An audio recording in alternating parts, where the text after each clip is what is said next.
रागक्षयो निब्बानं द्वेषक्षयो निब्बानं मोहक्षयो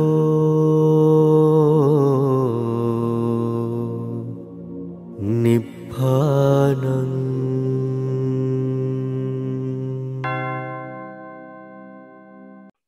तेरुවන් සරණයි. तेरुවන් සරණයි ස්වාමීන් වහන්සේ. ඔබ වහන්සේගේ පාද නමස්කාර කරන ප්‍රශ්නය අහනවා. මම මේ ප්‍රශ්නේ අහන්න අති ඉස්සුවට පස්සේ ඔබ වහන්සේ වැඩිදුරටත් විග්‍රහ කරා අර ප්‍රඥාවයි ඥානයයි පිළිබඳ. ඒ වුණත් මම හිතුවා මේක තව දුරටත් මම ගලප ගන්න අහන්නම් කියලා. දැන් මට මේක ගලප ගන්නයි අවශ්‍ය. දැන් බුදුදහම කියන්නේ ඥාන මාර්ගයක් කියලා මම එහෙම තමයි අහලා තියෙන්නේ. ඊට පස්සේ මට දැන් දැනගන්න ඕනේ දැන් මේ ඊට පස්සේ ප්‍රශ්නවලත් කිව්වා දැන් ආරම්මන විජානන ලක්ෂණං චිත්තං එතකොට ඒක ඥානයයි. ඒ කියන්නේ ඥානය කියන්නේ දැන ගැනීම. එන්නේ එතන අතර සම්බන්ධයක්. ඒ ඥානයයි ප්‍රඥාවයි අතර වෙනස ඔබතුමිය අහන්නේ නේද? ඒ වෙනසත් ඒකත් සමග මම වචන ටිකක් කියන දැන් ඔබ වහන්සේ මේවා කිව්වා. මිච්ඡා ඥාන නෑ. ඔබ වහන්සේ මිච්ඡා ඥාන වචනේ පාවිච්චි නොකර සම්මා ඥානය කියන එක පාවිච්චි කරා. ලෞකික ඥාන, ලෝකෝත්තර ඥාන, ලෞකික ප්‍රඥා, ලෝකෝත්තර ප්‍රඥා. එතකොට මම දැන් මේ හතරම ඒ කියන්නේ මිච්ඡා මම මේ ටික දැන් මහන්ස ගලප ගන්න හදන්නේ.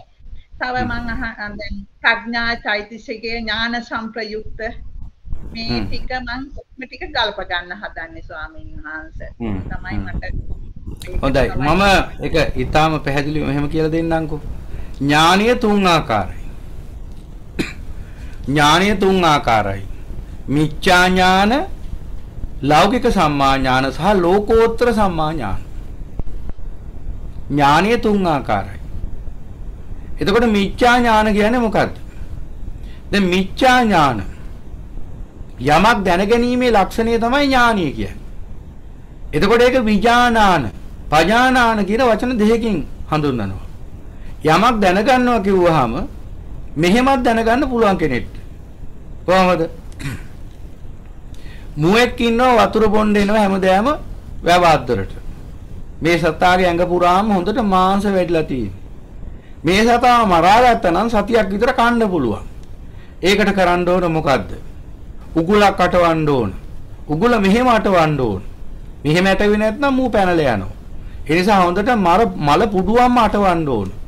කකුල් හතරම ගැට ගහිලා අදගෙන වැටෙන විදිහට උගුල අටවන්න ඕන.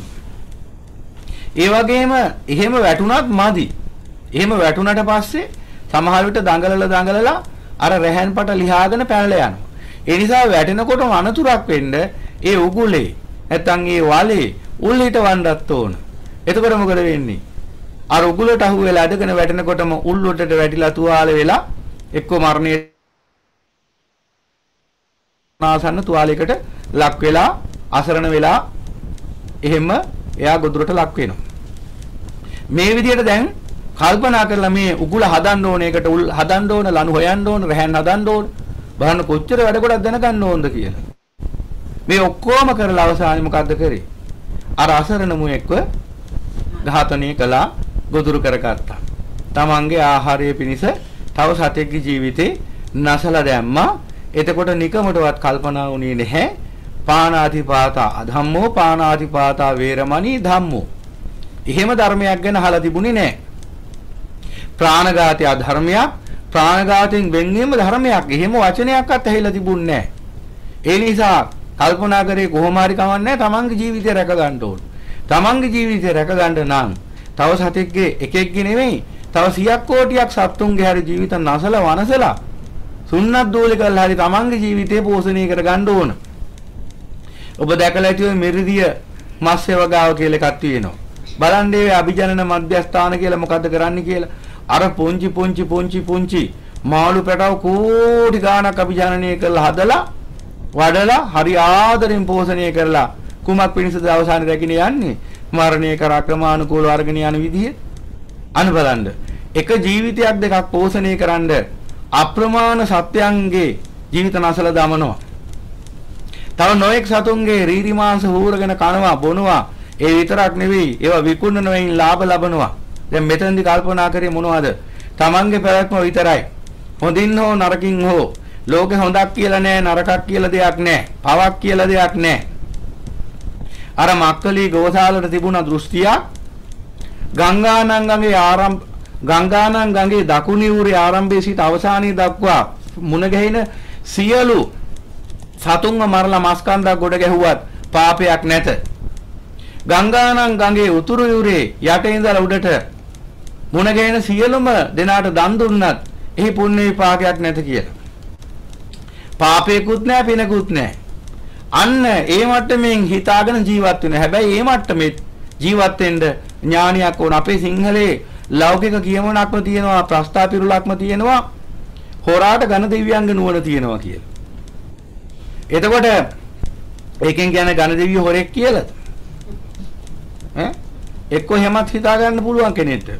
එහෙම නැත්නම් කියන්නේ හොරාටත් හොඳ තීක්ෂණ ඥානයක් තියෙනවා කියලා. එහෙනම් ඒ තීක්ෂණ ඥානිකේ මොන වගේ ඥානයක්ද ඒක? ඒක Tamanටත් අනුන්ටත් විනාශයේ පිණිස පවතින ඥානයක්. එහෙනම් හොරා මොකද කරන්නේ? බැංකුවක් කඩනවා. දැන් බැංකුවක් කඩලා අසරණ මිනිසයන්ගේ මුදල් හොරකම් කරනකොට ඔහු අදින්නා දාණය කියන අන්සතු දෙයක් බලහත්කාරයෙන් වංචාවෙන් ප්‍රයෝගයෙන් ලබා ගැනීමේ අකුසලයට ලක් වෙනවා. Tamanටත් මහා වැඩක් සිද්ධ වෙනවා. ඒ වගේම ඒ මුදල් පැහැර ගැනීමට ලක්වන්නා වූ පුද්ගලයන්ටත් මහා අපහසුයක් දුකක්වත් වෙනවා. ඔවුන්ටත් අවඩක්වත් වෙනවා. එහෙනම් Tamanටත් අවඩ පිණිස අනුන්ටත් අවඩ පිණිස පවතින ආකාරයෙන් ක්‍රියාත්මක වන ඥානවලට මිච්ඡා ඥාන කියලා කියනවා. ඒවා දුගතියටමයි අරගෙන යන්නේ. එහෙනම් ඔබට පේනවා ඇති මේ ලෝකේ නොඑක් ධනවතුන් ඉන්නවා. අංක එකේ ධනවතුන් කියලා හඳුන්වන පිරිසක් ඉන්නවා ලෝකේ. හොඳට බලන්නේ කටයුතු කරන ආකාරය ඇතුලේ පිනපව පිළිබඳ විශ්වාසයක් තියනවද කියලා. ව්‍යාපාර කරණයේදී ප්‍රථම වශයෙන්ම කියලා දෙන ප්‍රධානම රහසක් තමයි හෘද සාක්ෂියට පිටුපාගෙන ජීවත් වෙන්න කියන එක. හෘද සාක්ෂිය ගැන සලකලා ව්‍යාපාර කරන්න බෑ කියන එක ව්‍යාපාර ලෝකේ ප්‍රකට කියමනක් නැද්ද කියලා මෙතනින් ව්‍යාපාරික මහත්තුරු ඉන්නෝ නම් කියන්නේ. ව්‍යාපාර ලෝකයේදී අනිවාර්යයෙන්ම කියන දෙයක් හෘද සාක්ෂිය සලකලා ලාභය උපයන්න බෑ කියලා. එහෙනම් හෘද සාක්ෂිය නසාගෙන තමයි එහෙනම් ජීවත් වෙන්න වෙන්නේ. එහෙනම් ඒ අය එදාට මොනවද කරන්නේ? ආයුධ වෙළඳාම කරනවා. බුදුරජාණන් වහන්සේ එපා කිව්ව අර වාණිජ්‍ය පහක් තියෙනවා. වාණිජ්‍ය පහක් ඒ පහම කරනවා. අවි ආයුධ විකුණනවා. වාසවිස විකුණනවා. මත්පැන් විකුණනවා. මාස් මාංශ විකුණනවා. සතුන් විකුණනවා. මෙන්න මේ කිව්ව එපාකෝ වෙළඳාම් පහම කරනවා. එහෙනම් ඒ පහ කරන්න හොඳටම ඥාන තියෙනවා. ඒ නිසා වසර අවසානයේ දක්ෂතම ව්‍යවසායකයාට හිමි සම්මානෙත් ලැබෙනවා. ලස්සනට ටයි කෝට් ඇඳගෙන ඉන්නවා. හැබැයි තියෙන්නේ මිච්ඡා ඥානයක්. ඒ කියන්නේ සතර අපායට මරණින් පසු රැගෙන යන ඥානයක්. මොකද අනන්තයක් අප්‍රමාණයක් සතුන්ට වේදනාව මරණය උරුම කරලා දීලා දැන් Tamanට සැපත උදා වෙයිද? ඒ නිසා ඒ බව තේරුම් ගන්න බැරි කම අන්නේ පුද්ගලයා තුල තියෙන මිත්‍යාවයි. එහෙනම් මේ මිත්‍යාව තුල පවතින ඥානියට කියනවා මිත්‍යා ඥාන, මිච්ඡා ඥාන. එහෙනම් ওই මිච්ඡා ඥානයෙන් යුක්ත පිරිස තමයි ඔය දස අකුසලයේම ජීවත් වෙමින්, දස අකුසලයේ මේදෙමින්, තමන්ගේ බඩ වඩා ගනිමින්, රටේ ලෝකේ වස්තු හරි මංගොල්ල කමින්, බොහෝ ජනියා පවා දුකටපත් කරමින්, කොයි විදියෙන් හරි තමන්ගේ බඩ වියත රැක ගන්න විතරක් කල්පනා කරනවා නම් අසාරමේ රූප වේදනා සංඥා සංකාර විඥාන ගොඩක්ම පෝෂණය කරමින් මේ කුණු පංචස්කන්ධයන්ම නඩත්තු කරන්න හැමතිස්සෙම ලෝකයේත් එක්ක වාද විවාද වල යෙදෙමින් ගහමරා ගනිමින් රීරි මාංශ කමින් කුලල් කමින් එකිනෙකා නසා ගනිමින් කටයුතු කරනවා නම් එතන තියෙන්නේ මිච්ඡා ඥාන.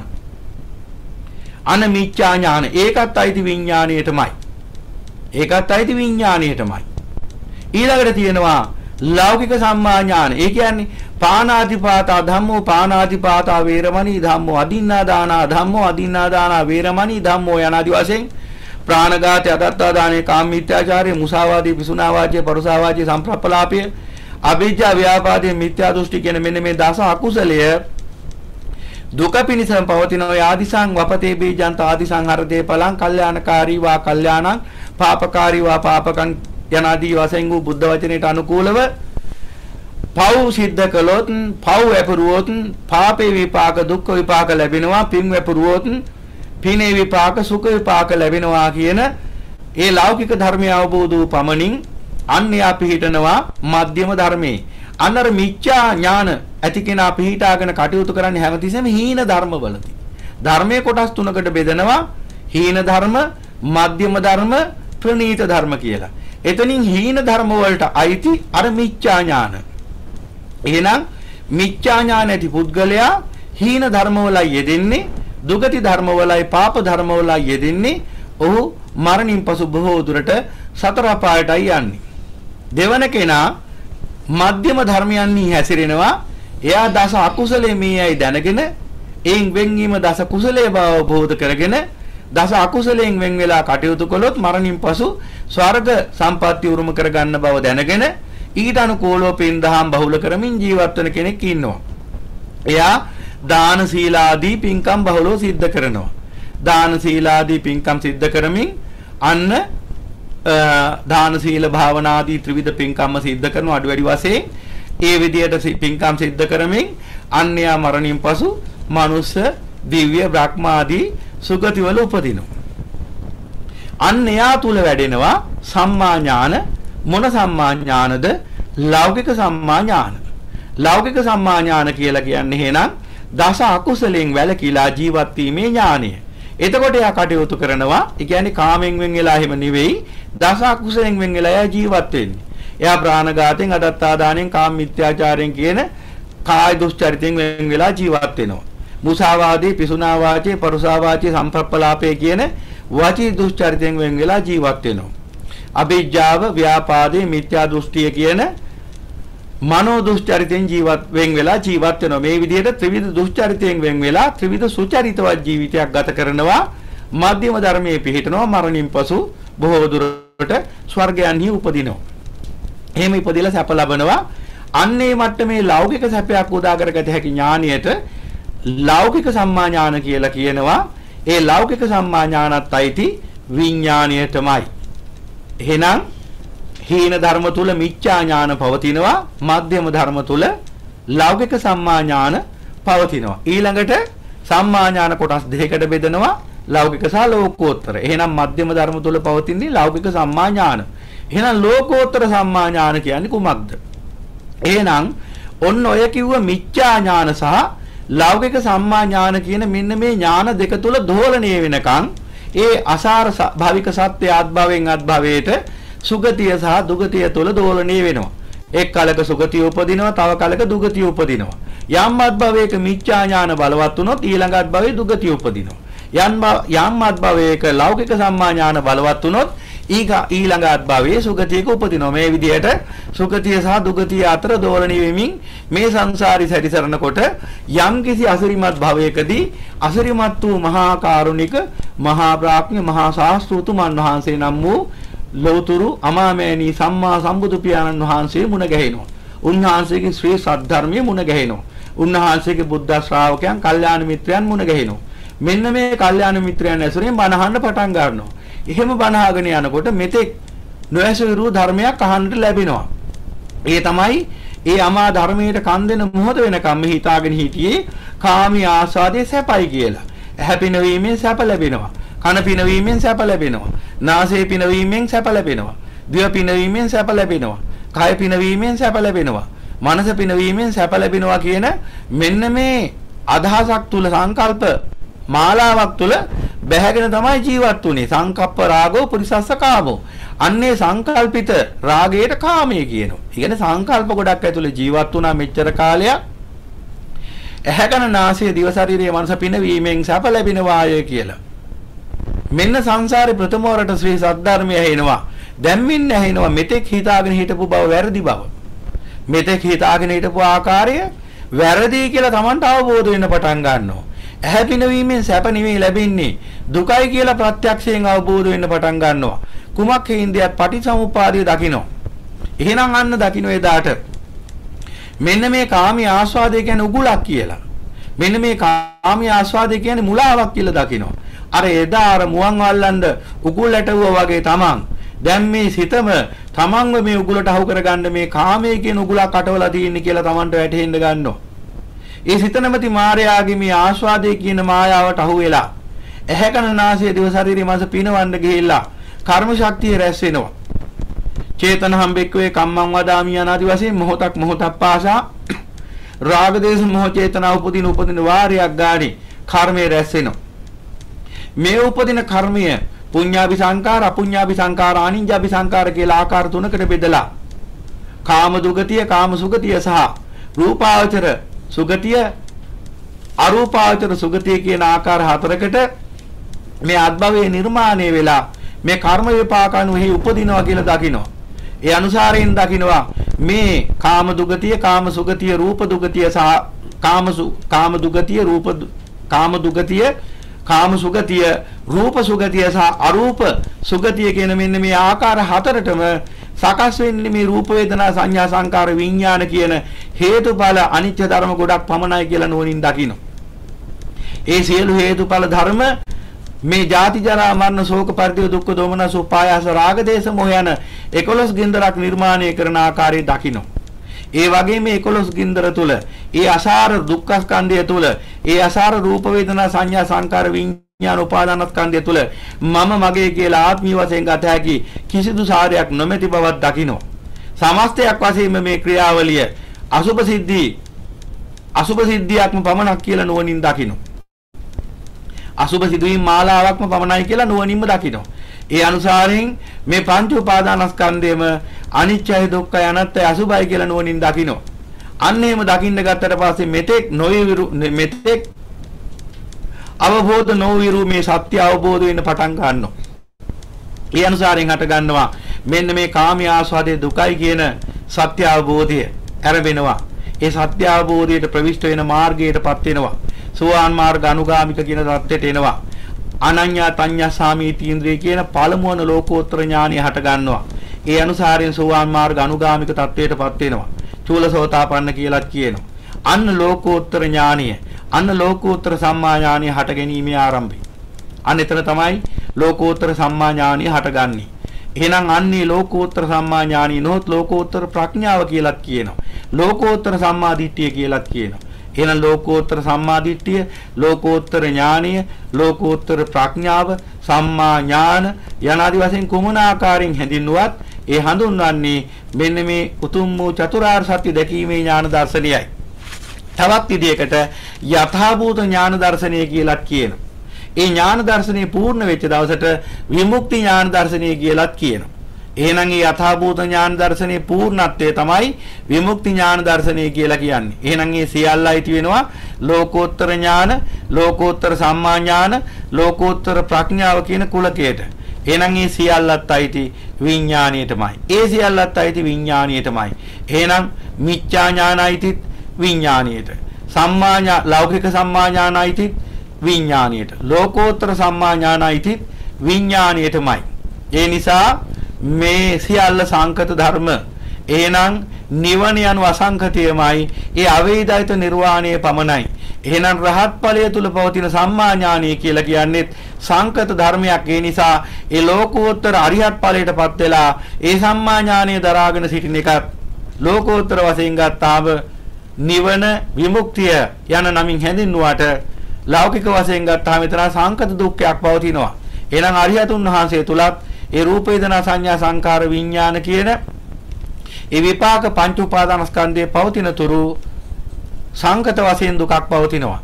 ඒ නිසා සියලු දුකින් නිදහස් වීම නම් මේ විඥාන ධාතුවේ සදාතනික නිරෝධයයි. එහෙනම් මේ විඥාන ධාතුව කුමන ආකාරයෙන් පැවතුනත් එතන පවතින දුකමයි. මිච්ඡා ඥාන තුල දුගති දුක පවතිනවා.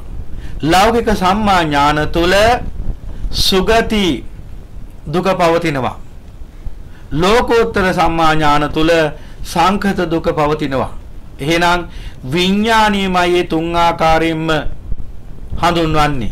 එහෙනම් ඒ විඥානයේ පැවැත්ම අනුවයි ඊළඟ මොහොත කුමක්ද කියලා තීරණය වෙන්නේ. එහෙනම් ඒ විඥානී මිච්ඡා සහගත නම්, මිච්ඡා ඥාන සහගත නම් ඊළඟ මොහොත දුකක්. එහෙනම් ඒ විඥානයේ ලෞකික ඥාන සහගත නම් ඊළඟ මොහොත ලෞකික සම්පත්තියක් සැපතක්. එහෙනම් ඒ විඥානීය ලෝකෝත්තර ඥානීය සහිත නම් අනෙතර ප්‍රඥාව ක්‍රියාත්මකයි. එහෙනම් ඊළඟ මොහොත තුල පවතින්නේ සදාතනික පරම සැපය නිවන. එහෙනම් සංකතය තුල ඥාන පවතින තුරු එතන පවතිනවා අවම වශයෙන් සංකත දුක. එහෙනම් ඒ සියලු ඥානත් නිරුද්ධ වෙච්ච තැන සදාතනික අසංකතය පමණමයි සදාතනික සැපත. එහි කිසිදු ඥානයක් පවතින්නේ නැත.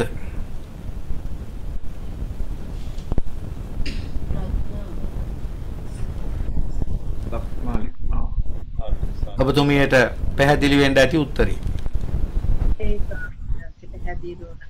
තව මට චූටි එකක් මට පුංචි එකක් ඔබ වහන්සේ පිළිතුරු දෙනකොටම මට ආව ප්‍රශ්නයක්. ඔබ වහන්සේ කියපු විදිහට මට තේරුනේ ප්‍රඥාව කුලකයේ සහ ඥාන කුලකයේ කියලා ඔබ වහන්සේ කිව්වා. ඒක මට හරියට තේරුනේ. මම මෙච්චර කාලෙ හිතන් හිටියේ ප්‍රඥාව තුල ඥාන කුලකය තියෙනවා කියලා. මෙහෙමයි. දැන් ඥානය කිව්වා දැන් මෙච්චර පැහැදිලි කරේ ඒකනේ. ඥානය කිව්ව ගමන් ඉක්මන් තීරණයකට එන්න එපා. එය හොඳයි කියලා. දැන් මෙහෙම ගන්නකො. දැන් පරමාණු බෝම්බයක් හදනවා යම්කිසි භෞතික විද්‍යාඥයෙක්. දැන් එතන ඥානය තියනවද නැද්ද? එතන තියෙන්නේ නරක ඥානයක්. එතන තියෙන්නේ පිරිසිදු ඥානයක් නෙවෙයි අපිරිසිදු ඥානයක්. එහෙනම් එතන තියෙන්නේ කුසල ඥානයක් නෙවෙයි අකුසල ඥානයක්. එහෙනම් ඥානයේ ප්‍රධාන වශයෙන් ගත්තාම කොටස් දෙකකට බෙදන්න පුළුවන්. කුසල ඥාන සහ අකුසල ඥාන කියලා. ඊට පස්සේ කුසල ඥාන කියන එකත් නැවත කොටස් දෙකකට බෙදන්න පුළුවන්. කොහොමද? ලෞකික කුසල ඥාන සහ ලෝකෝත්තර කුසල ඥාන කියලා. ඒක මට තේරුණා ස්වාමීන් වහන්සේ. මට මේ ප්‍රශ්නය මට නොතේරුණා කියලා හිතෙන්නේ ස්වාමීන් වහන්සේ. අර ප්‍රඥා චෛතසිකේ ඥාන සංප්‍රයුක්ත ඥාන විප්‍රයුක්ත කියන්නේ ඔබ වහන්සේ කියපු එක නේද? ඔව්. ඥාන විප්‍රයුක්තයි කියලා. දැන් මෙතන ඔන්න දැන් පින ගත්තාම පින ඥාන සංප්‍රයුක්ත පින සහ ඥාන විප්‍රයුක්ත පින කියලා ආකාර දෙකකට බෙදෙනවා. එහෙනම් මේ මොකද්ද මේ දෙක? අපි හිතමුකෝ ලෞකික සම්මා ඥානීය මුල් වෙලා යමෙක් පිනක් කරන උදාහරණයක් දානියක් දෙනවා. කුමක් බලාපොරොත්තු වෙන්ද? දිව්‍ය සැප සම්පත්තිය බලාපොරොත්තු වෙන. එතන පවතිනවාද සත්‍ය වශයෙන් ඥානියක්? නෑ. එතන ප්‍රඥා මූලික නෙමෙයි. මිත්‍යා ඥානයක් පවතිනේ. ලෝකෝත්තර ආර්ය විනයට අනුකූලව ඒක ලෞකික සම්මා ඥාන කියලා කිව්වට ලෝකෝත්තර ආර්ය විනයට අනුකූලව, ඒ කියන්නේ ලෝක සම්මතය තුල ඒකට ලෞකික සම්මා ඥානය කියලා කිව්වට ලෝකෝත්තර ධර්මයට අනුකූලව ඒක මොකද්ද? මිත්‍යා ඥානය. ඒ කියන්නේ මිත්‍යාවක්. ඒ කියන්නේ දන් දීලා දිව්‍ය ලෝක සැප සම්පත් බලාපොරොත්තු වෙනවා. දිව්‍ය ලෝක සැප සම්පත් ලැබෙනවා. නමුත් සත්‍ය වශයෙන් ගත්තාම පරමාර්ථය වශයෙන් සලකලා බලනකොට දිව්‍ය සැප සම්පත්තිය කියන්නේ සැපයද දුකද? එහෙනම් ඔව් ප්‍රාර්ථනා කරලා තියෙන සැපක් නෙවෙයි සත්‍ය වශයෙන්ම දුකක්. නමුත් ඔව් හිතුවේ මොකක් ලැබෙනවා කියලාද? සැපක් ලැබනවා කියලා තමයි හිතුවේ. ඒ නිසා තමයි දන් දුන්නේ. දන් දීලා දිව්‍ය ලෝක යන්න කල්පනා කරේ. යන්න බලන්න. ලෞකික වශයෙන් ඒක ඥානයක් වශයෙන් පෙවුනට ලෝකෝත්තර වශයෙන් ඒක ආඥානකම්. ඒ නිසා ලෞකික වශයෙන් ඥාන කියන සියල්ල ලෝකෝත්තර වශයෙන් අවිජ්ජාවමයි ආඥානකමමයි. දුක්ඛේ ආඥාන. එහෙනම් මේ සියලු රූප වේදනා සංඥා සංකාර විඥාන සැපයි කියන සියලුම ඥාන සියල්ලම අවිජ්ජාවේම ඥාන අඥාන ඒ ඔක්කොම මිච්ඡා ඥාන ඒ ඔක්කොම සියලුම සතුට දුක පිණිසමයි පවතින. එහෙනම් යම් ඥානයක් දුක පිණිසම පවතිනවා නම් දුක කියලා කිව්වේ සසර පිණිස. ලෝකෝත්තර අර්ථේ. නැත්තම් සසරේ දුක සැප කියලා දෙකක් තියෙනවා. දුගතිය දුක තියෙනවා, සුගතියේ සැප තියෙනවා. එහෙනම් ලෝකෝත්තර වශයෙන් දුක කියලා කියන්නේ මේ දුගතියටත් සුගතියටත් පොදුවේ කියන නම. එහෙනම් යමක් දුක පිණිස පවතින්නේ නම් ඒ සියල්ල දුකයි කියලා තේරුම් ගැනීමේ ඥානය ලෝකෝත්තර සම්මා ඥානයයි. අන්න ඒකටයි ලෝකෝත්තර ප්‍රඥාව කියලා කියන්නේ. දැන් මං චූටි තව එකක් සුත්තමේ ඥානය කියලා කිව්වහම ස්වාමීන් වහන්සේ ධර්මය අසා අවබෝධ කර ගැනීම. අසා අවබෝධ කර ගැනීම එහෙම අන්බන ඔක්කොම කිව්වා. එහෙම නෙවෙයි. ඥාන තුනක් තියෙනවා. සුතමේ ඥාන, චින්තාමේ ඥාන සහ භාවනාමේ ඥාන කියලා. භාවිතමේ ඥාන. සුතමේ ඥාන කියලා කියන්නේ මේ බණ අහගෙන ඉන්නකොට දැනගන්න පුළුවන් ලක්ෂණයක් තියෙන්නේ. දැන් මේ කියන ටික වැටහෙන්නේ. මෙන්න මේ කියන ටික වැටහෙන්නේ සුතමේ ඥානි. සුතමේ ඥානියට මේ මොකද්ද කිව්වේ කියලා වැටහෙන්නේත් නැහැ. එහෙනම් මේ කියපු දහම් කාරණා වැටහෙන්නේ කෙනෙක්ට. දැන් මේ ධර්මයේ දේශනා කරනකොට මෙහෙම අහන් ඉන්න අයට මේ ධර්මයේ වැටහෙන්නේ සුතමේ ඥානි. ඊට පස්සේ අහපු ධර්මයේ දැන් මනසේ ධාරණය කර ගන්නවා. ඊට පස්සේ මොකද කරන්නේ? ඒ ගැන හිතන්න පටන් ගන්නවා. හිතනකොට මොකද වෙන්නේ? තව තව ඥාන අවදි වෙනවද නැද්ද? අවදි වෙනවා. අන්න ඒවට කියනවා මොකද්ද? චින්තාමේ ඥාන, චින්තනමේ ඥාන. හිතපු නිසා අවදි වෙච්ච ඥාන. ඊට පස්සේ මොකද වෙන්නේ? ඒ දැන් ඥාන දෙකයි. සුතමේ ඥානයි, චින්තාමේ ඥානයි. දැන් මේ ඥාන දෙකම ක්‍රියාත්මක වෙලා දැන් ඊළඟට අත්දැකීම් ලබන්න පටන් ගන්නවා. එතකොට ඒ ධර්මයේ භාවිත වීම නිසා උපදිනව මොකද්ද? ඥානිය. ඒකට කියනවා මොකද්ද? භාවිතමේ ඥානිය නොහොත් භාවනාමේ ඥානිය. අන්න අත්දැකීම් තුලින් ලබන ඥානිය. අන්න භාවනාමේ ඥානිය.